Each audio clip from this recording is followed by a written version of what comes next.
Bilang mga Kristiyano, mga anak ng Diyos, hindi po dapat manakaw ang saya ng pag-aalay ng buhay ni Kristo. Gaano man ang tiising pinagdaraanan ng ating mga puso. Kung mayroon man tayong intindihin ngayon, nag-aalala ka sa pangangailangang pinansyal sa loob ng iyong tahanan, nag-aalala ka sa bukas na pwedeng mangyari sa iyong buhay, hindi po dapat mawala yung tinatawag na saya, bunga ng pag-aalay ni Kristo ng kanyang buhay.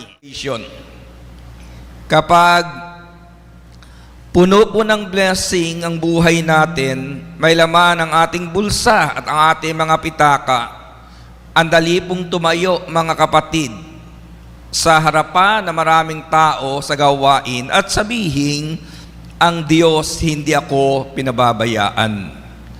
Pero ibang klase po ang patutong ito ni Pablo. Sabi niya, naranasan kong maghikahos, naranasan ko rin ang managana. Natutunan ko ng harapin ang anumang katayuan, ang mabusog o magutom, ang kasaganaan o kasalatan. Kapos ang ating sariling lakas upang tayo ay magtagumpay. Sa aklat ng Pilipos, ay ang salitang finding joy in the Lord and letting go of anxiety. Sa Philippians chapter 4, verse 4, rejoice in the Lord always, and again I said rejoice. 16 times nasabi po ni Pablo ang salitang joy.